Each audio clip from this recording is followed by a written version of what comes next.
భారతదేశంలో ఎవరైనా క్యారెక్టర్ లేనటువంటి రాజకీయ నాయకుడు ఉన్నాడు అని అంటే మొట్టమొదట చెప్పుకోవాల్సినటువంటి పేరు శ్రీ నారా చంద్రబాబు నాయుడు గారు.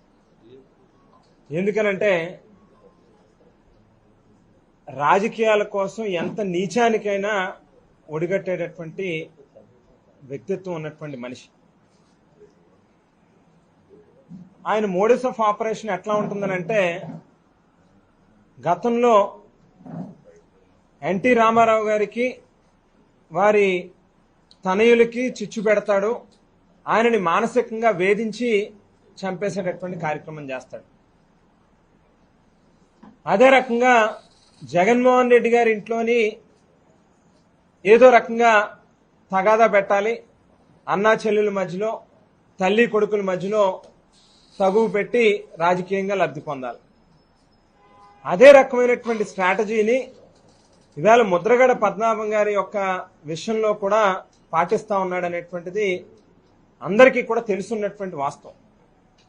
ఇవాళ పద్మనాభం గారికి క్యాన్సరా లేకపోతే మరో రోగమా అనే దానికంటే కూడా వారి ఇంట్లోనే కూతురుతోనే రోజు ఏదో రకమైనటువంటి ఎలిగేషన్ చేయించడం, తండ్రిని మానసికంగా వేధించేటటువంటి కార్యక్రమం చేయడం, ఇంత నీచంగా రాజకీయాలు బహుశా ఒక్క చంద్రబాబు నాయుడు గారికి మాత్రమే సాధ్యం అవుతుందేమో.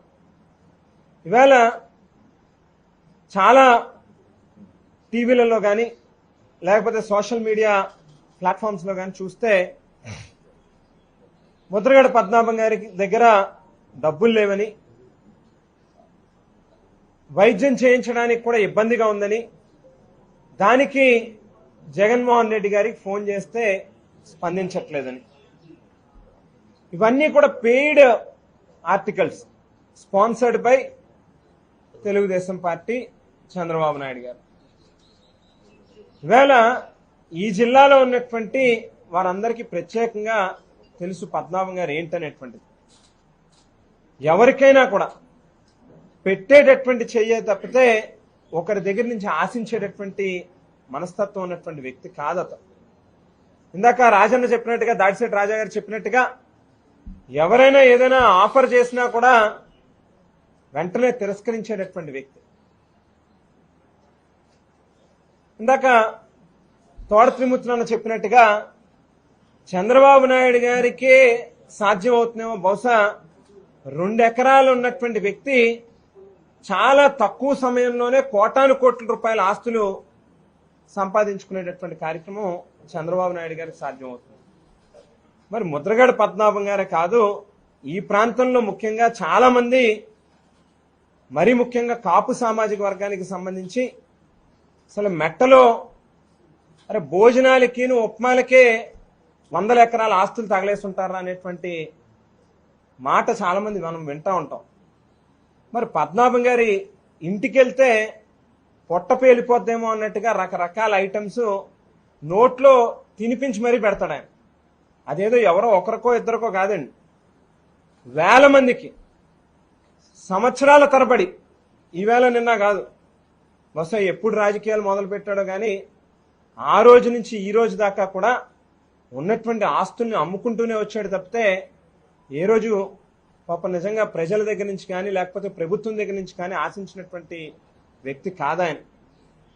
మరి అలాగని ఇవాళ వైద్యం సరిగ్గా జరగట్లేదానంటే, సింధు హాస్పిటల్ బహుశా మీ అందరికీ తెలుసుంటది.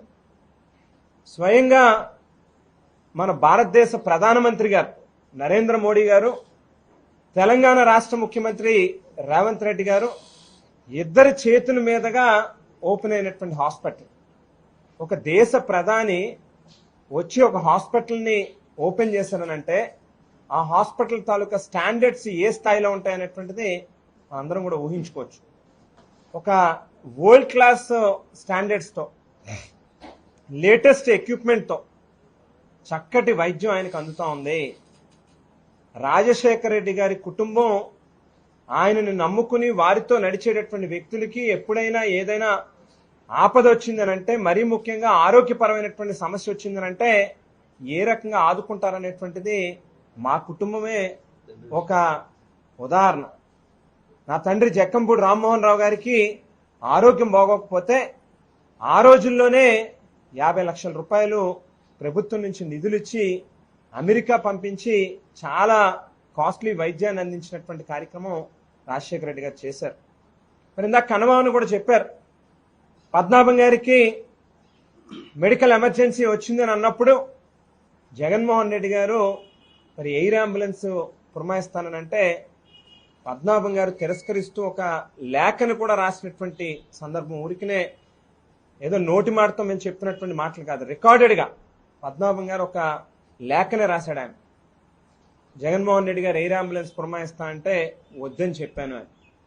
ప్రతినిత్యం ఏ రకంగా ఆయన ఆరోగ్యం ఉంది, డాక్టర్స్ పర్యవేక్షణ ఏం చేస్తా ఉన్నారు అనేటువంటిది నిత్యం కనుక్కుంటూ మరి పద్మనాభం గారు కోలుకుని మళ్ళీ తిరిగి వెనక్కి రావాలి అని చెప్పి జగన్మోహన్ రెడ్డి గారు, వారితో పాటుగా వైఎస్ఆర్ కాంగ్రెస్ పార్టీ కార్యకర్తలు కావచ్చు, ఈ రాష్ట్రంలో ఉన్నటువంటి ఆయన అభిమానించేటటువంటి కాపు సామాజిక వర్గానికి సంబంధించినటువంటి కొన్ని లక్షల మంది కావచ్చు, అందరూ కూడా ఎదురు చూస్తూ ఉంటే చంద్రబాబు నాయుడు గారికి పద్మనాభం గారి మీద ఉన్నటువంటి కడుపు మంట గతంలో మనం చూసాం. ఆయన ఇంటి మీదకి 100 మంది పోలీసులు పంపించి పద్మనాభం గారు అడిగినటువంటి మాట ఏంటండి, ఎన్నికల్లో మీరు ఇచ్చినటువంటి వాగ్దానాన్ని నెరవేర్చండి చంద్రబాబు గారు అని అడిగితే ఆయన ఇంటి మీదకి పోలీసుల్ని పంపించి ఇంట్లో ఉన్నటువంటి ఆడవాళ్ళని, పాపం ఆయన తనయుడు ఫిజికల్లీ ఛాలెంజ్డ్ అయినప్పటికీ కూడా కనికరం లేకుండా జుట్టు పట్టుకుని ఈడ్చుకుని పచ్చి బూతులు తిడుతూ రోడ్డు మీదకి ఈడ్చుకొచ్చినటువంటి పరిస్థితి. మరి ఆ రోజు నుంచి పద్మనాభం గారు ఎప్పుడైతే చంద్రబాబు నాయుడు గారితో విభేదించి బయటకు వచ్చారో ఆ రోజు నుంచి ఈ రోజు దాకా కూడా పద్మనాభం గారి మీద కడుపు మంట చంద్రబాబు గారికి. అందుకే యథావిధిగా ఆయన మోడస్ ఆఫ్ ఆపరేషన్ ని ఇంప్లిమెంట్ చేస్తా ఉన్నాడు. ఆయన మానసికంగా వేధించాలి, కూతురుతో ఆయన్ని తిట్టించాలి, లేకపోతే ఆయన దగ్గర డబ్బులు లేవు, ఆయన పని అయిపోయింది అని చెప్పి ఒక కలరింగ్ ఇచ్చి ఆయన బుర్రలోకి అది వెళ్ళాలి, ఆయన మానసికంగా వేదన చెందాలి, చనిపోవాలి. ఎన్టీ రామారావు గారి విషయంలో ఏ రకంగా అయితే చేశాడో అదే రకమైనటువంటి పద్ధతి ఈవేళ ముద్రగడ పద్మనాభం గారి మీద. కేవలం కపట ప్రేమ తప్పితే మరొకటి కాదు ఈవేళ పవన్ కళ్యాణ్ గారి విషయంలో కూడా. ఎస్, నిజంగా మీరు అంత ప్రేమ ఉండి, అంత ఇష్టం ఉండి, అంత అభిమానాన్ని వల్లబోసేటటువంటి కార్యక్రమం చేస్తే ఈవేళ అందరం స్వీకరిస్తాం. చక్కగా పవన్ కళ్యాణ్ గారికి ముఖ్యమంత్రి ఇవ్వండి. మీరు ఆయన మీకు సహకరించకపోతే మీకు ఆవేళ మీరు సెంట్రల్ జైల్లో మీరు తప్పులు చేసి ప్రభుత్వ డబ్బులు తినేసి జైల్లో ఉన్నటువంటి రోజు పవన్ కళ్యాణ్ గారు మీకు వచ్చి మద్దతు ఇస్తేనే కదా ఈవేళ మీరు ముఖ్యమంత్రి అయ్యారు. నిజంగానే మీకు అంత ఆయన మీద ప్రేమ ఉంటే ఆయనకి ముఖ్యమంత్రి అవకాశం ఇవ్వచ్చు కదా. ఇప్పటికి దాదాపుగా 14 ఏళ్ళు 16 ఏళ్ళు నా అంత సీనియర్ లేరని చెప్పుకుంటున్నారు. మీరు వెనకాలండి ఆయన డైరెక్షన్ ఇచ్చి నడిపించవచ్చు కదా. కేవలం ఎంతసేపు ఉన్నా కూడా రాజకీయంగా లబ్ధి పొందడం కోసం పవన్ కళ్యాణ్ గారిని ఒక కీలు బొమ్మ కింద ఆట ఆడుకోవడానికి, ఆయన స్వప్రయోజనం కోసం ఉపయోగించుకోవడానికి తప్పితే ఈ రాష్ట్రంలో ఉన్నటువంటి కాపులకు మాత్రం చంద్రబాబు నాయుడు గారు ఏ రోజు మేలు చేయరు. మేము అడిగేది, మేము చాలా క్యాజువల్గా ఊరికినే త్రిమూర్తులన్న సరదాగా ఒక ఆత్మీయ సమావేశం పెడితే దానికేం ఒక ప్రాపర్ పర్టికులర్ ఎజెండా అని కానీ ఎవరినో ఒకరిని తిట్టాలనేటువంటి ఉద్దేశం కానీ లేదు. అందరం కలిసి సరదాగా ఒక చోట కూర్చున్నాం, భోజనం చేసాం, అయిపోయిన తర్వాత ఆ మాటల్లో పార్టీ తరఫున మన కాపు సామాజిక వర్గానికి ఏ రకంగా ఉపయోగపడాలి, మన సామాజిక వర్గం తరఫున పార్టీని ఏ రకంగా స్ట్రెంథన్ చేయాలి, 2 అంశాల మీద చర్చించుకున్నాం.